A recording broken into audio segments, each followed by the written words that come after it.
In the constitution,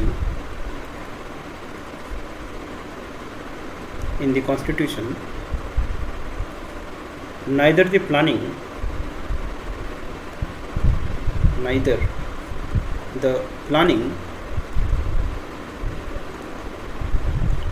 nor the institution to support the planning, neither the planning nor the institution to support the planning, was mentioned anywhere.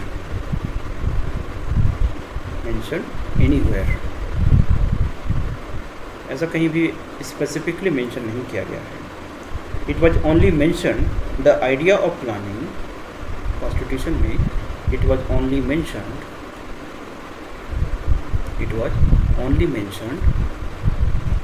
About the idea of planning.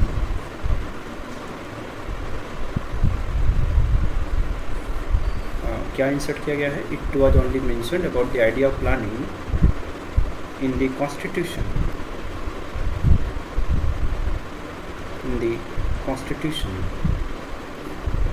by inserting the word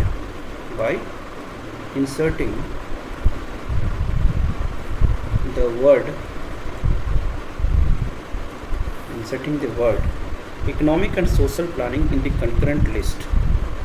concurrent list में क्या है? economic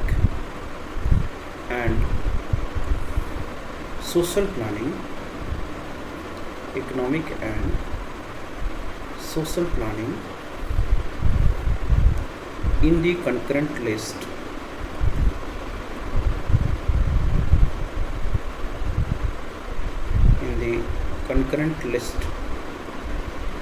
उसमें क्या है? Entry number 20 है ना. Concurrent list में कौन सा? Entry number 20. एंट्री नंबर 20 में क्या मेंशन है? Economic and social planning speaks about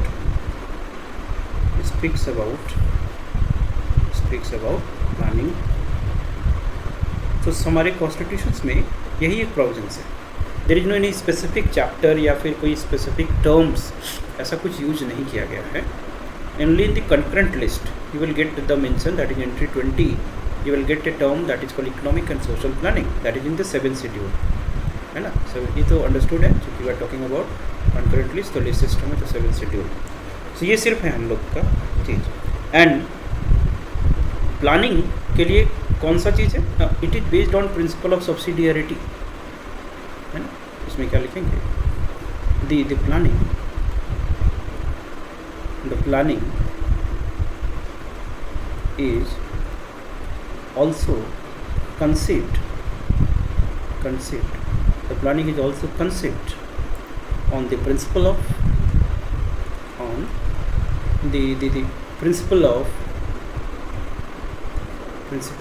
subsidiarity.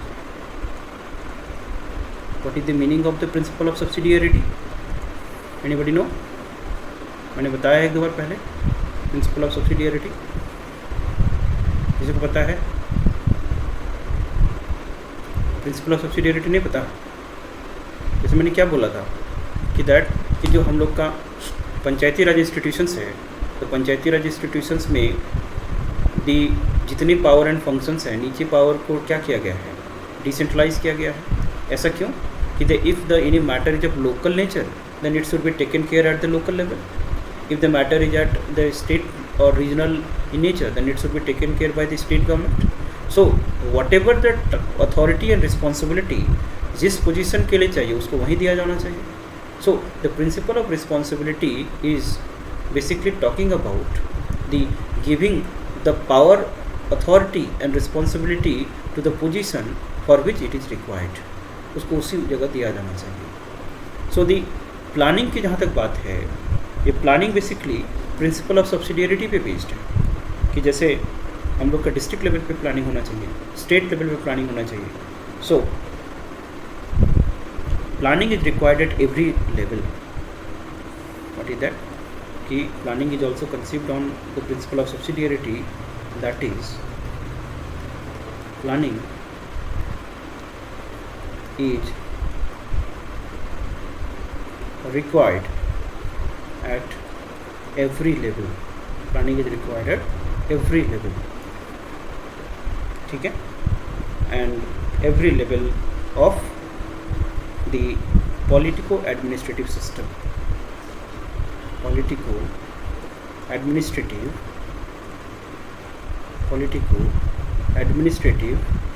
system. ठीक है, अंडरस्टूड है लाइन. आर्टिकल 243 कुछ बात करता है, ये स्पेसिफिक याद रखेंगे.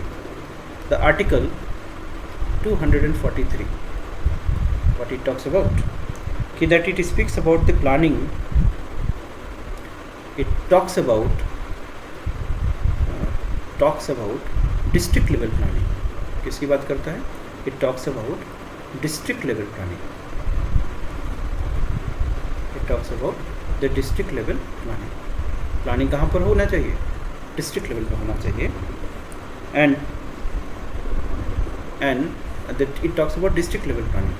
बट प्लानिंग हम लोग का किस लेवल पे होता है? सेंट्रल लेवल पे होता है ना. So the article 243 these are the constitutional provisions कि ये डिस्ट्रिक्ट लेवल प्लानिंग है, बट इस प्रिंसिपल्स को कहीं ना कहीं वॉयलेट किया गया है, right.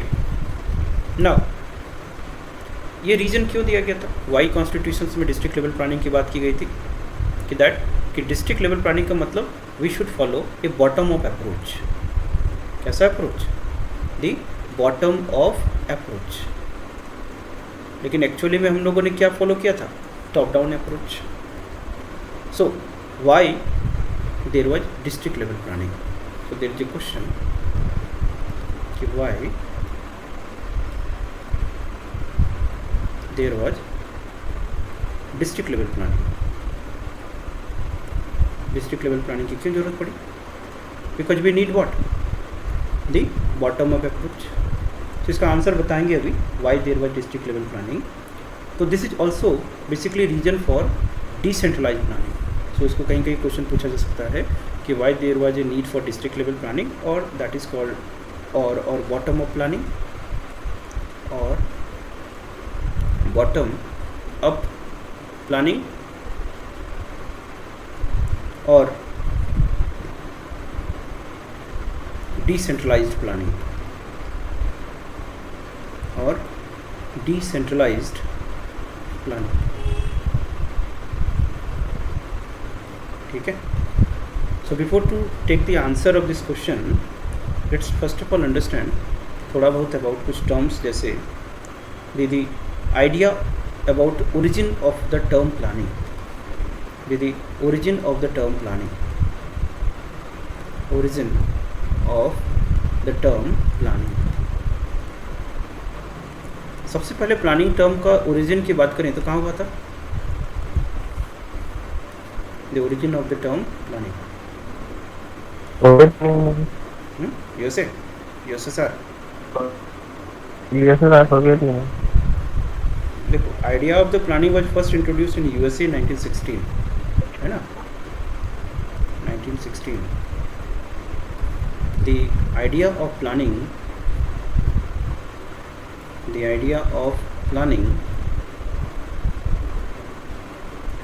was first introduced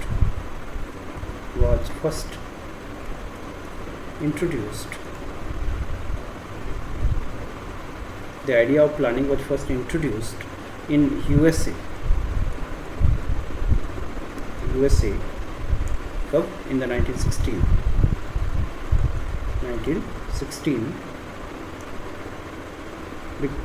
under the project of the TVA, that is called Tennessee Valley Corporation. जो प्रोजेक्ट था उनका under the Tennessee valley corporation, ये पूरा लिख लें, under the Tennessee valley corporation. जैसे उसके बाद उसी के तर्ज पे भारत में क्या बनाया? DVC, Damodar valley corporation. So Tennessee valley corporation, it was Tennessee valley corporation money का था ना? Multipurpose project. कोई डाउट है क्या? कोई डाउट है? हाँ लिखते जाओ ना, ये सब फैक्ट्स हैं। सो 1916 में ये आइडिया बेसिकली प्लानिंग का इंट्रोड्यूस किया गया, that is multipurpose project in TVC. फिर रशिया में 1917 में ये आया, 1917 national planning concept was introduced in Russia. National planning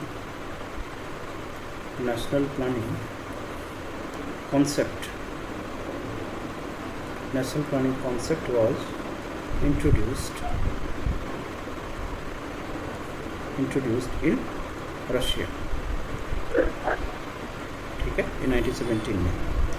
और जो 5-year प्लान है, it was from erstwhile Russia, erstwhile Soviet union, that is the idea of the 5-year plan. The idea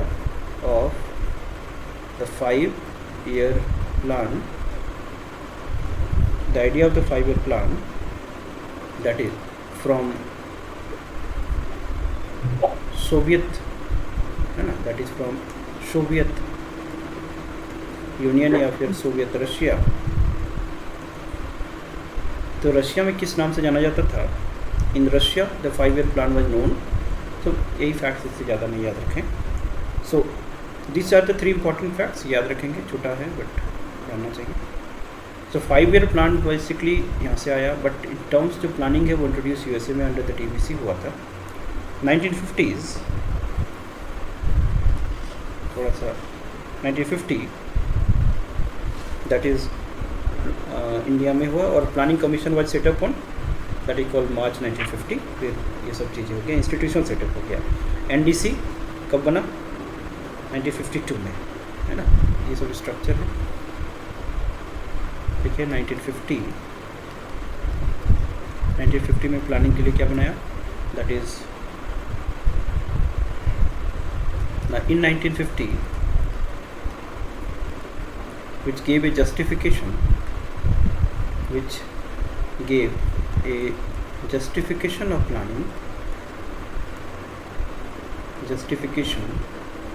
of planning, so on 5th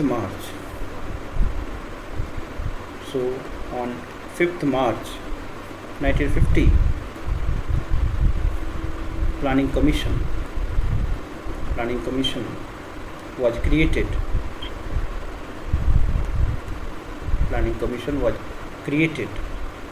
under the chairmanship of Prime Minister of India, under the chairmanship of Prime Minister of India, ठीक है। और 1951 में first 5-year plan launch हुआ, जिसको already हम लोग बात कर चुके हैं, agricultural development of India in 1951। अरे हमारे जाने में रास्ता ना है। हाँ, हेलो गुरुदेव, कुछ पूछ रहे हो क्या? ठीक है। इन 1951 the first 5-year plan under the name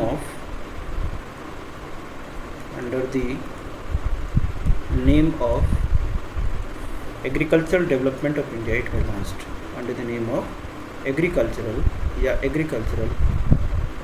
development of India, it was launched। तो ये बेसिक्स बातें ये ऑलरेडी हम लोग जानते हैं।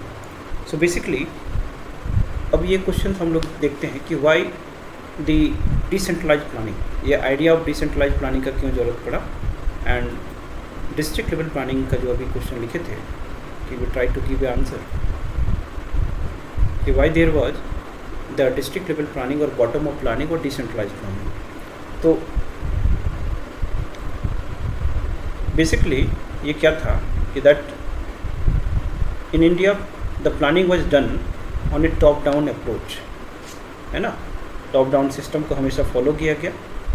लेकिन 1992 में the the government try to introduce a decentralise planning, लेकिन हमको क्या चाहिए था, बॉटम अप प्लानिंग की ज़रूरत थी, लेकिन कभी भी बॉटम अप प्लानिंग नहीं हुआ। सो बॉटम अप प्लानिंग के लिए जो लोकल गवर्नमेंट का जो आइडिया है, फाइनली ये लोकल गवर्नमेंट का जो आइडिया मतलब पंचायती राज इंस्टीट्यूशंस एंड म्यूनिसिपैलिटीज इसको सपोर्ट करता है। ओके, तो अभी तक हम लोग उसको हासिल नहीं कर सके बिकॉज वी बेसिकली नो कि that Panchayati Raj institutions and that municipalities are suffering from 4F fund function functionary finance. हो सकता है कि इन द कमिंग 50 ईयर्स ये सारे प्रॉब्लम्स सॉल्व हों and those will act as an institution of self government. Then ये जो बॉटम अप प्लानिंग का है ये आइडिया कंसीव होगा, और जो गांधीयन आइडिया कि that village should be an unit of republics है ना, दैट इज कॉल्ड, वो यदि हो तो फिर बॉटम अप प्लानिंग ज़्यादा सक्सेसफुल होगा, है ना, जिसको ग्राम उदय भारत बोलते हैं, कॉन्सेप्ट ऑफ सर्वोदय। तो ये सारी चीज़ें थी जो हम लोगों ने अभी तक देखा इसमें कि that why there was a planning at the district level. तो इसमें थोड़ा बहुत बातें हैं, उसको लिख लेंगे कि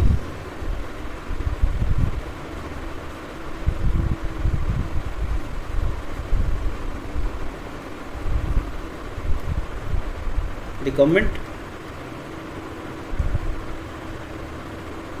with the idea of the devolution of power, ऐसे लिखते हैं, with the idea of the devolution of power, with the idea of the devolution of power under the decentralized process, under the decentralized process, the government wanted to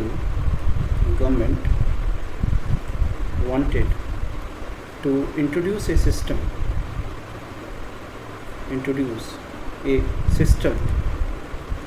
of decentralized planning,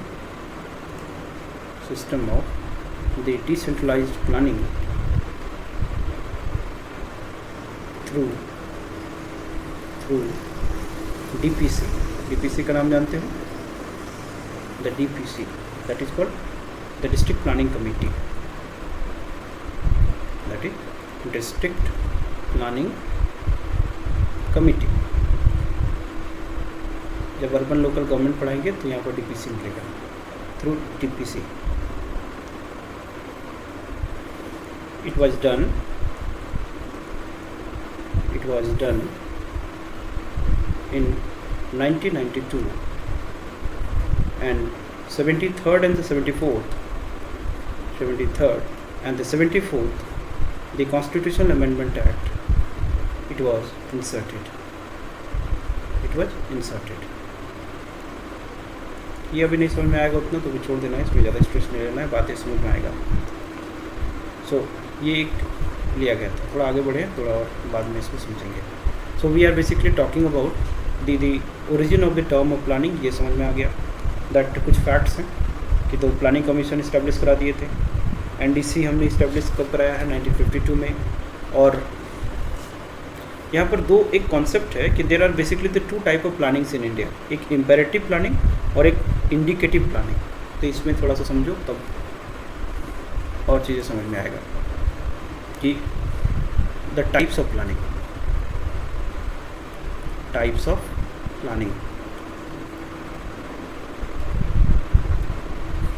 so types of planning में कि there are 2 types of planning, there are the 2 types of planning, एक the imperative and number 2 indicative। number 1 that is called imperative planning, क्या होगा ये imperative planning, and number 2 क्या होगा indicative planning। इसमें difference समझना है। number 2 is indicative planning. ये इम्पेरेटिव इंडिकेटिव क्या है, देखो एक ग्राफ से समझते हैं कि हम लोग मान लेते हैं कि this is 1951 and planning started, and this is let's say 1990 and 1991 जब LPG हुआ। So this is LPG time liberalisation, privatisation and globalisation. तो 51 से 1991 तक this period was the period called of imperative planning, है ना, that is called imperative planning. This period was called the imperative planning. And after the LPG reforms, basically we enter into the domain of indicative planning. Indicative planning. तो दो phase है. First it is called imperative planning. Second one is called indicative planning. So here it is also known as planning by directions. Imperative planning means that the planning by directions, it is called planning by directions, है ना. थोड़ा सा देखते हैं क्या होता है. If we talk about imperative planning, it basically draw the theory from Fabian socialism. The imperative planning क्या होता है ना, ये अपनी आइडियोलॉजी कहाँ से डिराइव करती है, फेबियन सोशलिज्म. और ये फेबियन सोशलिज्म क्या है ना, mixed economy. Public sector will play the major role. The role of public sector is controller की facilitator. Public sector sir facilitator sir. Mixed economy में स्टार्टिंग में कंट्रोलर, फिर बाद में जब एलपीजी रिफॉर्म्स के बाद फैसिलिटेटर. तब फैसिलिटेटर जब होगा तब जाके हो जाएगा इंडिकेटिव. ठीक है. और जब तक कंट्रोलर रहेगा तब क्या हो जाएगा वो imperative. What it simple difference है. Okay. So the imperative planning. और एक चीज़ हाँ कि जब हम लोग फैसिलिटेटर की बात करते हैं कि after the LPG reforms, liberalisation, privatisation, globalisation के बाद गवर्नमेंट कैसा रोल प्ले करने लगा, फैसिलिटेटर. प्राइवेट सेक्टर्स को ज़्यादा से ज़्यादा रोल देना है. सो इसमें कौन सा थ्योरी अपने को सपोर्ट करना है, theory of NPM, new public management, state minimalism, new right philosophy. याद आ रहा है सब कुछ. What is new right philosophy? New right philosophy माने एनआरपी, है ना. एक बार बताए हैं, हालांकि सिंपल भाषा में समझ लो इसको. न्यू राइट फिलोसफी क्या था कि जब 70s के आसपास, ड्यूरिंग 1970s, जो स्टेट कैसा था, वेलफेयर स्टेट, और welfare state becoming a failing state, है ना. The welfare state started becoming a failing state. Why failing state? Because welfare state started promising a lot many things. सब कुछ. What is the definition of welfare state? कि welfare state का हाँ तो whatever is required for the benefit and well-being to the society, that is provided by the state. जो चाहिए सब state provide करेगा. तो promises तो बहुत करे लेकिन states उसको पूरा नहीं कर पाए.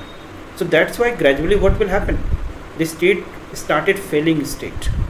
So जब failing state शुरू हो गया, so that question on the legitimacy of the state उठना शुरू हो गया कि दीदी जो ideologues थे, they say कि what is the meaning of that state then? State बोलता है कुछ होता ही नहीं है. Failing state. So their need कि that to redefine the role of the state. State को फिर से redefine करना पड़ेगा. So वहाँ पर दो ideology पहले आया. कौन? In the context of USA, it was Ronald Reagan, that is Reaganomics, and in case of Britain, जो Margaret Thatcherism. तो दो ideology आया just to redefine the state.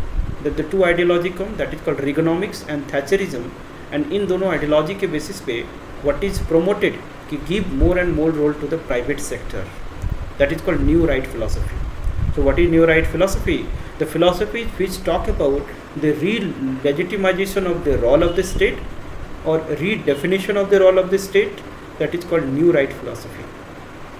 This New Right philosophy, that is NRP, talks about giving more space to the private sector and rationalize the role of the state. This is called state minimalism.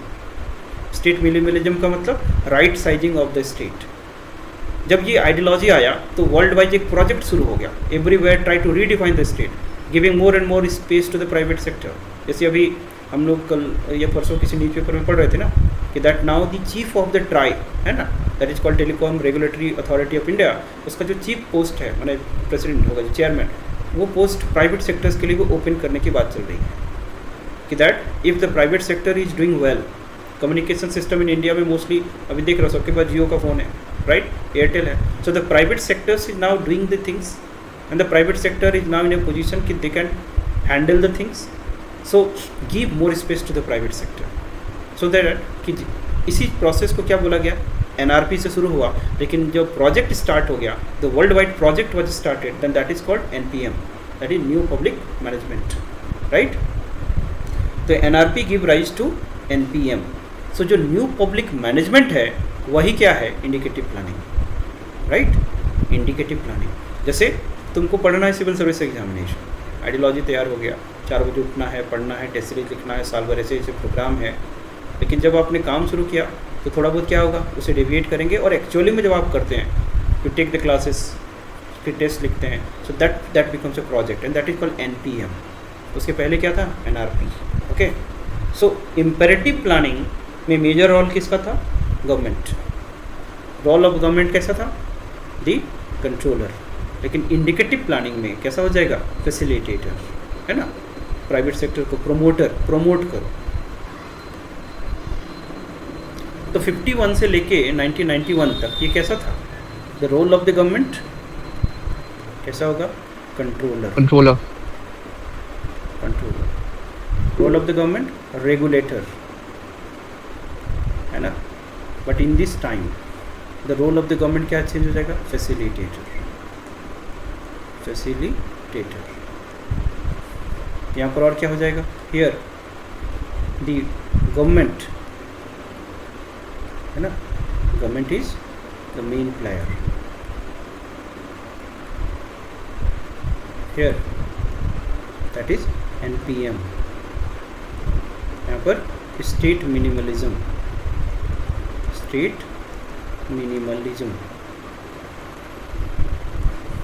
that is more space to the private sector,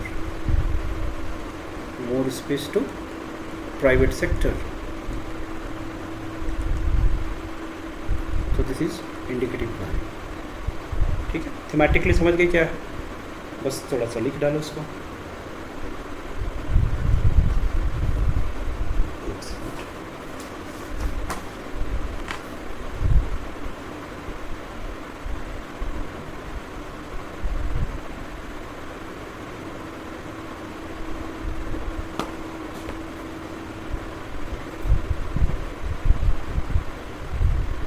हाँ बोलो, कुछ पूछना चाह रहे हो उधर.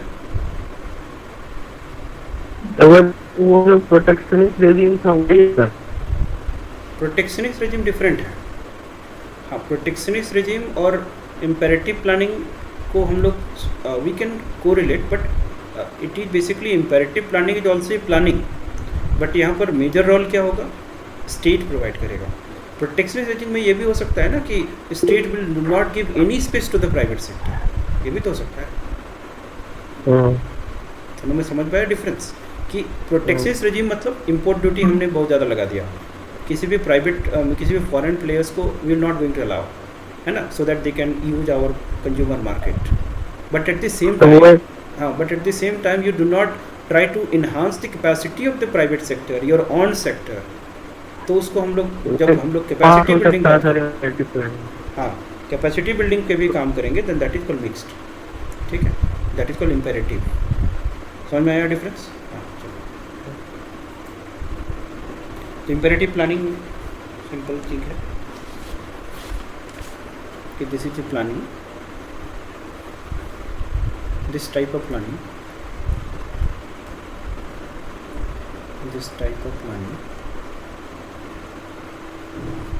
draw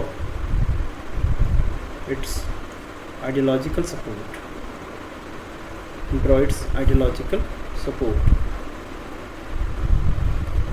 from Fabian socialism.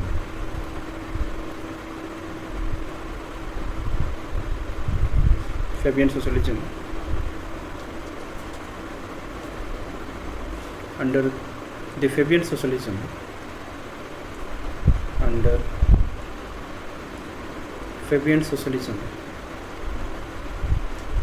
rapid economic growth,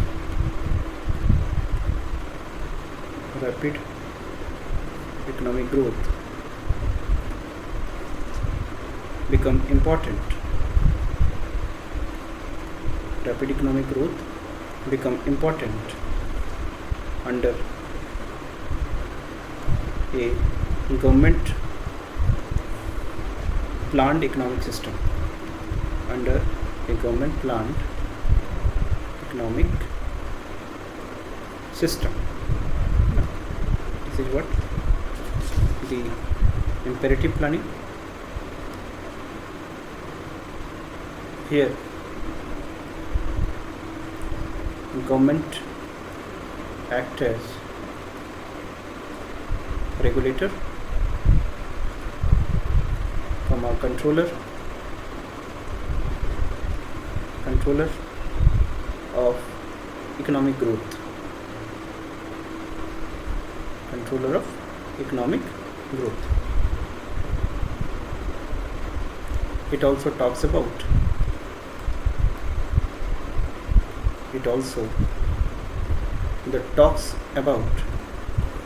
growth with justice. Growth with justice. जब हम लोग का प्लानिंग स्टार्ट किया गया तो क्या क्या टारगेट्स, क्या क्या ऑब्जेक्टिव थे? Growth, modernisation, self reliance, equity, है ना? तो ये growth with justice, this was the objective of this imperative planning. And India में ये बहुत ज़रूरी था and it was essential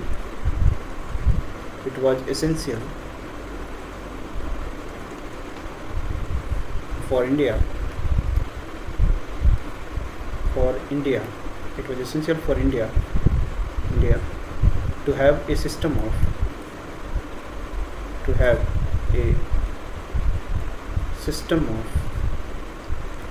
imperative planning,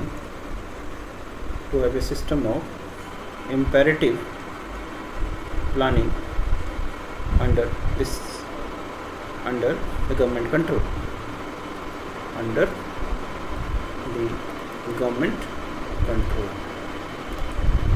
ज़रूरी था because private sector was not very vibrant, so capacity building बहुत ज़रूरी था. So that's why we have adopted the imperative planning.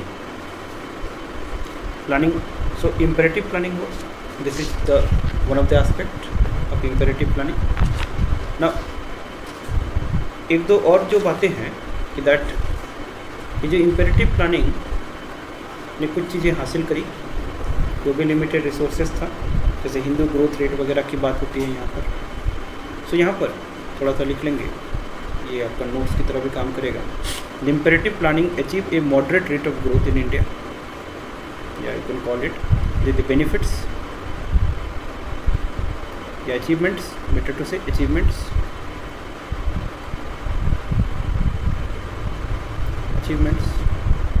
So क्या क्या अचीवमेंट्स में?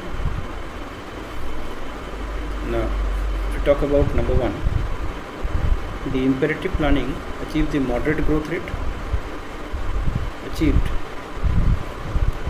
the moderate growth rate in India in terms of let's say national income लोगों का बढ़ा, क्योंकि growth with justice is the objective of imperative planning. Equity वाला focus था. National income, दीदी per capita income from 1951 onwards कुछ बढ़ा, कुछ बेनिफिट्स हुए. लेकिन जो यूनिफॉर्मिटी ऑफ जो इकोनॉमिक ग्रोथ होना चाहिए ये नहीं हमको दिखा था. जैसे ग्रीन रिवॉल्यूशंस की बात जब हुई तब एक एस्पेक्ट पता है कि why the green revolutions was rolled out and replicated in the that is called north western of India. Punjab Haryana में ही क्यों रोल आउट किया गया? ग्रीन रिवॉल्यूशंस क्यों नहीं eastern states like Bihar, UP या फिर नॉर्थ ईस्टर्न स्टेट्स में क्यों नहीं रोल आउट किया गया था? उसका एक रीज़न ये भी था कि दैट इकोनॉमिक डिस्पैरिटी, है ना.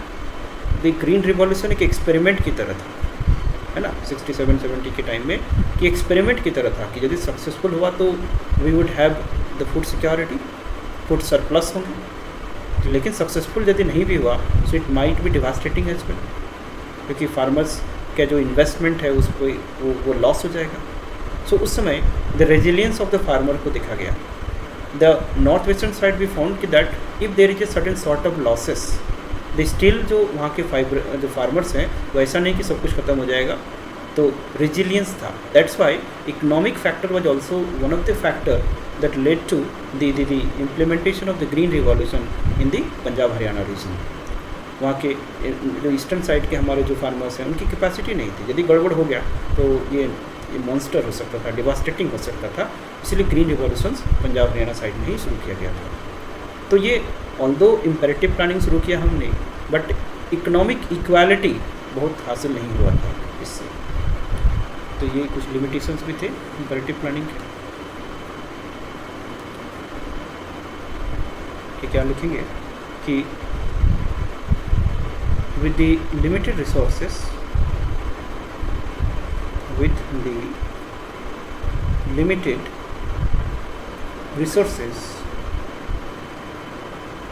the planning commission, with the limited resources, the planning commission do not bring a uniform economic growth, do not bring a uniform the economic growth in the country, do not economic growth in the country.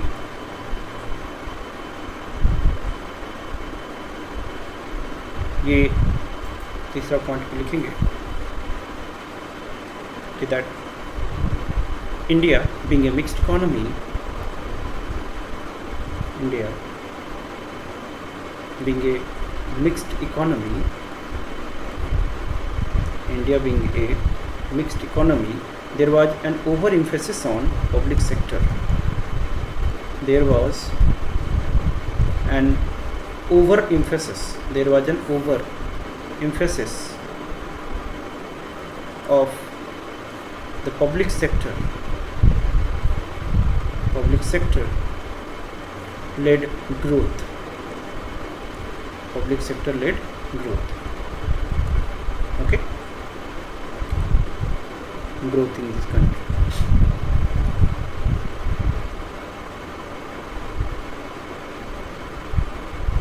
सो ये कुछ limitations थे, over emphasis public sector पे दिया गया।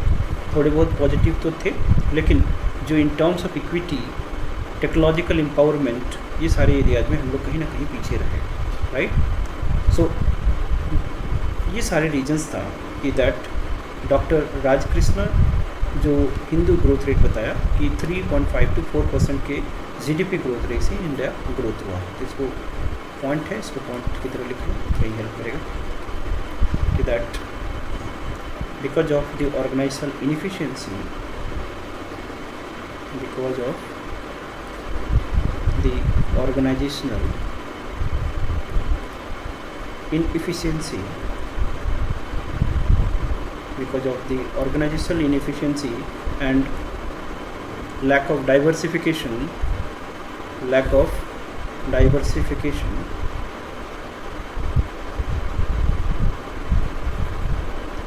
lack of technology, that is modernization, the lack of production, lack of production, the public sector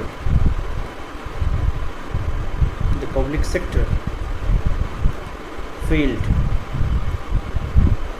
to perform, the public sector failed to perform, and hence India's GDP growth rate, and hence India's the GDP growth rate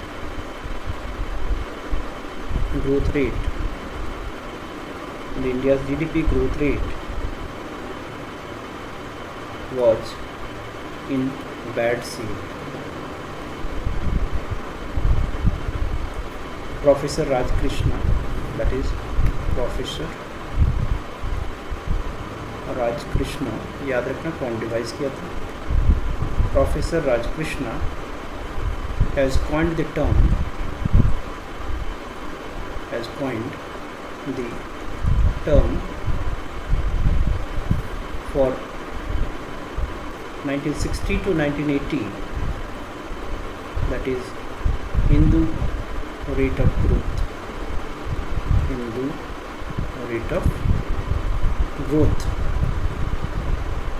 Hindu rate of growth, और ये कितना था 3.5% to 4%, ठीक है। तो ये कुछ limitations थे कि हम लोग एम्बिशियस टारगेट्स थे, सब कुछ बढ़िया था, लेकिन कहीं ना कहीं प्राइवेट सेक्टर्स उस तरह से ग्रो नहीं कर पाया, there were lack of modernisations, effective utilisations नहीं हुए, सब कुछ ठीक ठाक था, बट कॉम्पिटिशन्स कहीं ना कहीं कमी था, राइट। हाँ बोलो। हिंदू स्टेट ऑफ ग्रोथ का एक्चुअली हिंदू ग्रोथ रेट जो थोड़ा ये आइडियोलॉजिकल है हिंदुत्व वाला, जैसे लोग हिंदू रेट ऑफ ग्रोथ का मैंने अनडिवाइडेड हिंदू फैमिली जिसको बोला जाता है आज के टाइम में, तो इकोनॉमिक ग्रोथ रेट नहीं देखते थे, है ना, हिंदू ग्रोथ रेट की किस तरह से ग्रो कर रहा है। तो बहुत सारे फैक्टर्स हैं, पॉपुलेशन इसका एक फैक्टर है, इकोनॉमिक एक फैक्टर है। तो जब हम एक टेबल लिखाए थे कि फर्स्ट 5 ईयर प्लान का कितना ग्रोथ रेट हासिल हुआ, कितना सेट किया गया था, उसी का एक तरह से एवरेजिंग था। लेकिन इसमें थोड़ा हम लोग जैसे बोलते हैं ना कि भारत वर्सेस इंडिया डिबेट चल रहा है जैसे, है ना, तो हम लोग नहीं बोलेंगे GDP growth rate of India, बोल देंगे कि भारत का ग्रोथ रेट ऐसा कुछ, ठीक है। तो ये बस खाली एक टर्म डिफाइन किया गया था कि अनडिवाइडेड हिंदू फैमिली का कितना ग्रोथ रेट हो रहा है, that is called Hindu growth rate of India. तो नाम याद रखना, ठीक है। कोई डाउट है? आगे इंडिकेटिव प्लानिंग आउट 1991 में लिबरलाइजेशन हो जाएगा। लिबरलाइजेशन के बाद हम लोग इम्पेरेटिव से अब क्या हो जाएंगे, इंडिकेटिव प्लानिंग, है ना। सो इंडिकेटिव प्लानिंग जो शुरुआत है ये ऑलरेडी हम बता ही चुके हैं। इंडिकेटिव प्लानिंग में स्टेट का रोल क्या हो जाएगा, एज ए फैसिलिटेटर हो जाएगा। State will now give more and more space to the private sector जिसमें वो कैपेबल है। तो ये कैसे शुरुआत होगा ना, redefining the role of the state. इसकी शुरुआत 1991 के बाद हुई, लेकिन आइडियोलॉजिकल जो है that is from new right philosophy. New right philosophy से ये मिलता है, राइट। तो दैट इज़ इंडिकेटिव प्लानिंग को, अच्छा कोई बता सकता है कि इंडिकेटिव प्लानिंग का जो फंडा है, जो कॉन्सेप्ट है, वो भारत ने किस कंट्री से बोरो किया, या फिर कहाँ से इस कॉन्सेप्ट को सबसे पहली बार कहाँ पर इंट्रोड्यूस किया गया था इंडिकेटिव प्लानिंग का कॉन्सेप्ट? तो नॉर्वे, नॉर्वे और यूएस। एज ए कॉन्सेप्ट ये कहाँ इंट्रोड्यूस हुआ था ना, फ्रांस, है ना, फ्रांस में इंट्रोड्यूस हुआ था। तो इंडिकेटिव प्लानिंग समझ तो गए हो, थोड़ा सा नोट से इसको लिख लो, है ना। और आपको क्वेश्चन पूछा जा सकता है कि द कंपेयर एंड कंट्रास्ट या differentiate between the imperative planning and indicative planning, और इंडिकेटिव प्लानिंग पे ही पूरा शॉर्ट नोट्स भी पूछ सकता है। और यहाँ पर एक इम्पॉर्टेंट टर्म है that is called Washington consensus, है ना। तो ये दो टॉपिक और करा देते हैं, indicative planning and Washington consensus. ये बहुत इम्पॉर्टेंट है और यही आप लोग को पूछेगा। तो let's see the 2 more topics, that is indicative planning, indicative planning,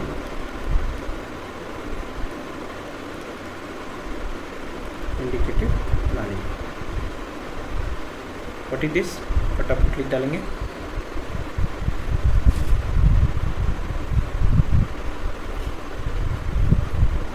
That 1992-93 Planning Commission first time used. Planning Commission first time used the term, that is indicative planning. First time used the term indicative planning for the 5-year plans for India's the 5-year plan. First time बोला indicative planning. What is this? Indicative planning means government will act as facilitator for both the public as well as private sector, public as well as the private sector. ठीक है, in the areas of economic operations, in the areas of economic operations,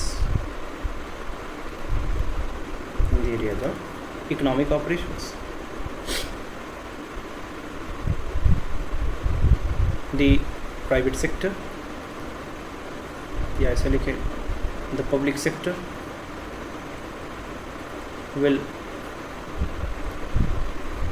redefine its role, vacate such areas which were which can be successfully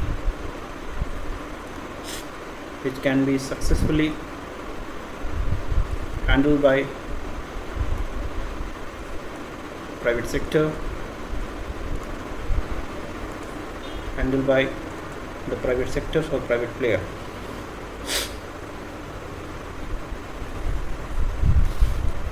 The government will only act as an indicator. Government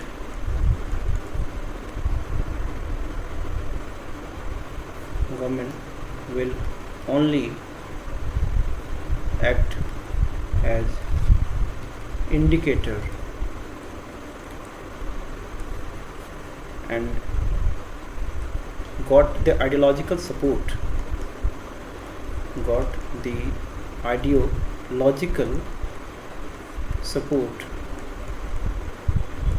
from state minimalism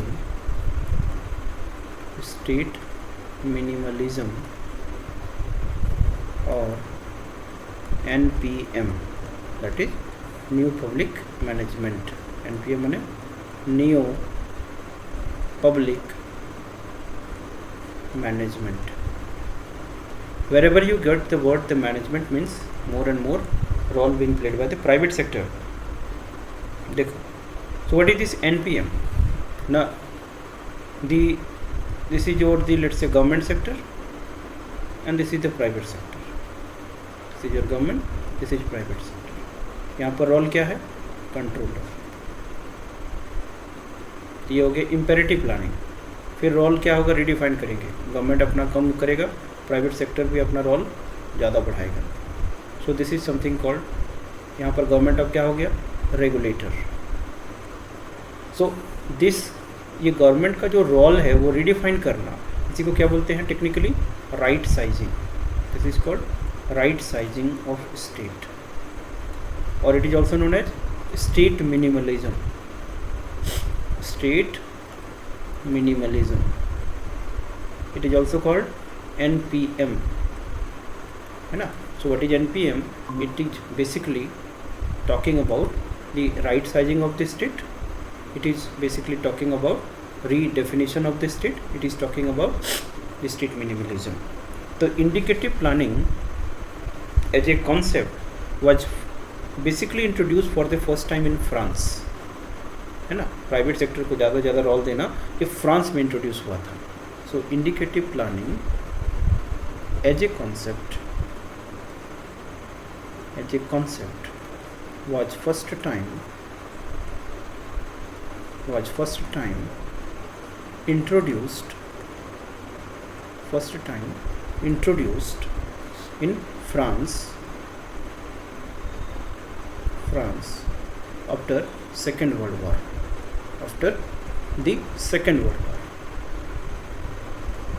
so world war 2 के बाद France में इसको पहली बार introduce किया गया था. After the second world war in France it was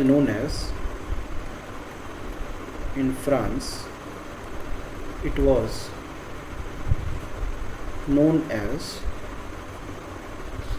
Monet plan, क्या बोलते थे इसको, Monnet plan,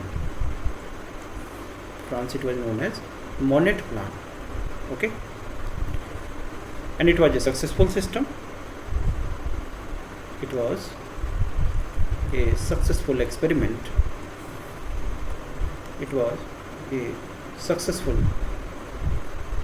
experiment. It was a successful experiment which was later introduced,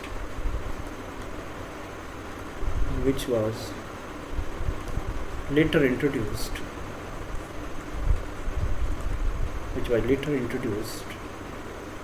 in Japan, UK, USA, है ना. बाद में फिर अलग अलग कंट्रीज में इसको फॉलो किया गया, like Japan, UK, USA, etcetera. So it was the named as Monet plan in the case of France, and it was introduced after the World War. तो Monet plan था और it inspired the other countries like the Japan, UK, USA आजकल. If we talk about USA, the USA में कोई ऐसा specific system of planning नहीं था, और जो यूके का भी हिस्ट्री है यहाँ पर भी ऐसा कोई सिस्टम ऑफ प्लानिंग परमानेंट नहीं था, 2 साल के लिए यहाँ पर इंट्रोड्यूस किया गया था. So now if you talk about in USA, if you talk about in USA, in America, in USA, it doesn't have any planning system. It does not have any planning system. It does not have any planning system. But in UK,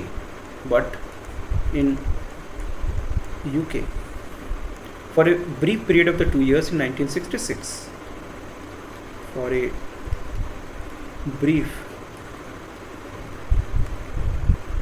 the period of 2 years in 1966, indicative planning was introduced. 66 indicative the planning was introduced. It was introduced, okay? It was introduced किया गया था, but it was immediately abandoned. Immediately abandoned. Okay, so they do not have any experience as well as history with respect to this indicative planning. क्यों?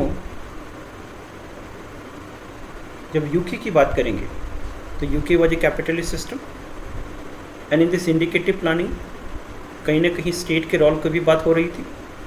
So since in capitalist system state को ज़्यादा से ज़्यादा role नहीं दिया जाता है, so that is why ये जो यूके में इंट्रोड्यूस किया गया था इसको हटा लिया गया था. इट हैज़ बिन अबैंडन्ड, है ना, UK, because they promote free market economy. So capitalist nation में प्लानिंग इसलिए आपको जनरली नहीं मिलता है. सो यहाँ पर लिखेंगे कि it was abandoned because it was abandoned because such economies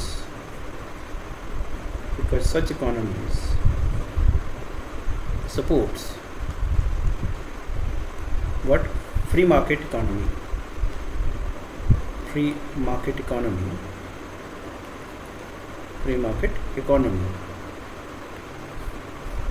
and IP means indicative planning somewhere talk about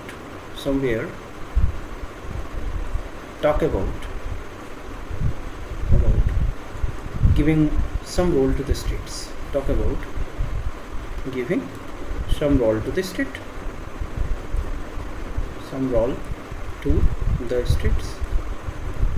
or since they are the capitalist market economy, they do not actually want that giving more role to the state because they support the free market economy. So that is why, although these had been experimented, but it was finally abandoned. But if we talk about India, so India borrowed this concept from France. So finally, India borrowed this concept from France, the concept from France, and for the first time it was introduced during which 5-year plan, 8th 5-year plan or 9th 5-year plan, and finally it was introduced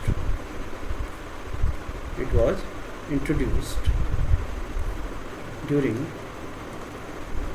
8th 5-year plan.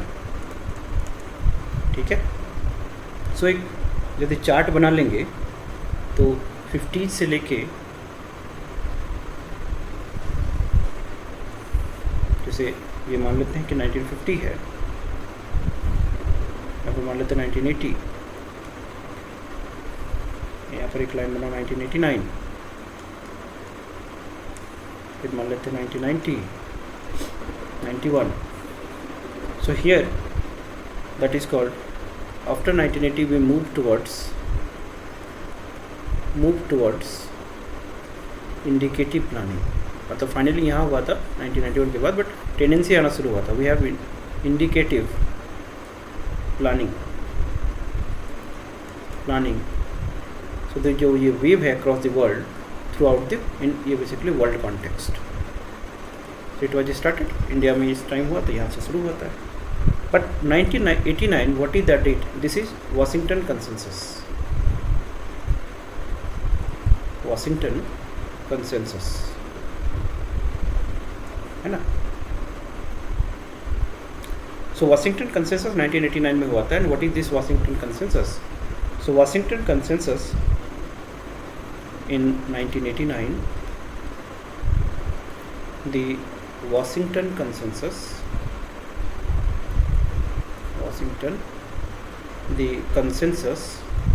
highlighted the importance of indicative planning, highlighted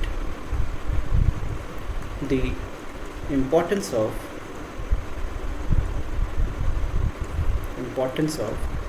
indicative planning, especially for developing countries. That is why it is important, especially for developing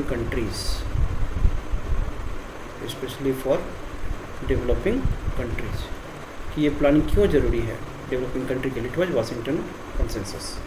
so it was Washington consensus who highlighted the importance of indicative planning, especially for the developing countries. So it was a British economist, the John Williamson, जिसने the term को coin किया।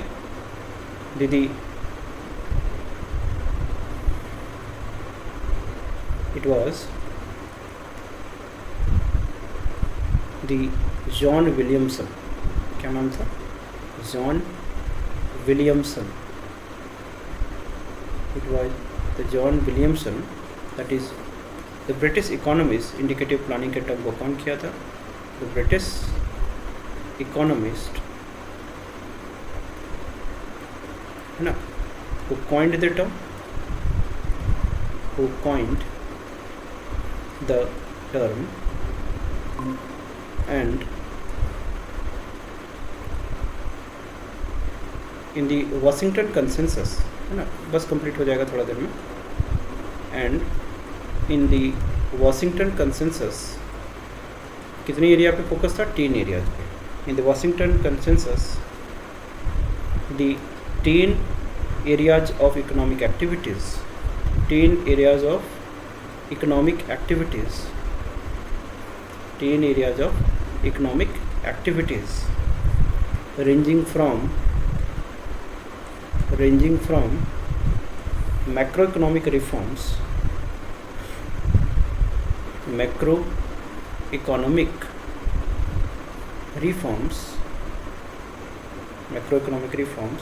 to increase the per capita income, increase the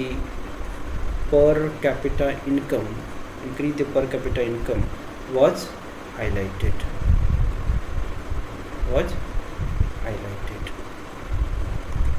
ठीक है। और एक line last कि under the Washington consensus private sector's role has been what? It has been recognised. Under Washington consensus the private sector's role been recognized.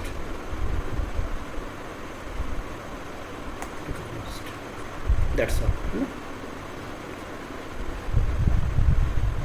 तो आज की class का objective समझ में आया? कुछ बहुत सारे नए एरियाज, ये जब आंसर राइटिंग करोगे तो ये बहुत हेल्प करेगा, और इसको रिवाइज करेंगे एक बार क्लास के बाद अपने से बैठ के। तो यहाँ पर ये दोनों ही चैप्टर, उसमें आज हम लोग लगभग 2-3 यूनिट कवर कर चुके हैं, पता भी नहीं चला होगा। तो ये हम लोग का सिलेबस इकोनॉमिक्स में एक chapter that is called sustainable development से related aspect, indicative planning, imperative planning, एक दो क्वेश्चंस हमने देख रहा था तो इसलिए बता दिया सारा चीज़। सो एक बार थीमेटिकली रिवाइज कर लेंगे सब लोग। इस पर कुछ क्वेश्चंस मैं दूंगा, उसको भी लिख लेना है कि so that you have a better picture, better glance कि what type of and what the attitude and in which direction that actually the questions been thought of. So ये सारी चीज़ें ध्यान रखिए।